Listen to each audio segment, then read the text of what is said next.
মার্কিন হামলার আশঙ্কা ইরানের সর্বোচ্চ নেতা আয়াতুল্লাহ আলী খামেনি বাংকারে লুকিয়ে আছেন এমন গুঞ্জনকে সরাসরি অস্বীকার করেছে ইরান।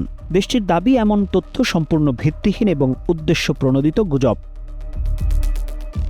ভারতের মুম্বাইয়ে নিযুক্ত ইরানের কনসাল জেনারেল সাইদ রেজা বলেন, ইরান কোনো বিদেশি শক্তিকে ভয় পায় না এবং খামেনি কোনো বাংকারেও আশ্রয় নেননি। ভারতীয় সংবাদ মাধ্যম এনডিটিভিকে দেয়া এক সাক্ষাৎকারে তিনি বলেন, সর্বোচ্চ নেতার নিরাপত্তা নিশ্চিত করতে প্রয়োজনীয় ব্যবস্থা থাকা স্বাভাবিক, যেমনটি বিশ্বের সব দেশেই দেখা যায়। তবে সেটিকে বাংকারে লুকিয়ে থাকা হিসেবে উপস্থাপন করা অপপ্রচার ছাড়া আর কিছুই না।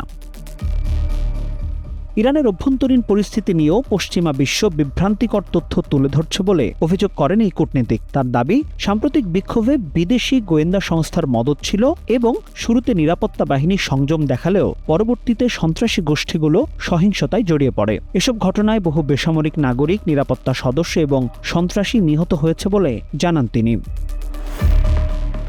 যুক্তরাষ্ট্রের সামরিক তৎপরতা, বিশেষ করে বিমান বাহিনীর রণতরী মোতায়েন প্রসঙ্গে সাইদ রেজা বলেন, ইরান সম্পূর্ণ প্রস্তুত এবং আগ্রাসনের জবাব দিতে সক্ষম। অতীতের সংঘাত ও সামরিক অভিযানের উদাহরণ টেনে তিনি বলেন, ইরান তার প্রতিরক্ষা সক্ষমতা আগেই প্রমাণ করেছে।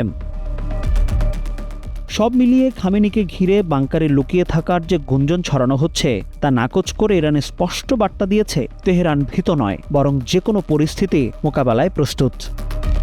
International desk, Times today.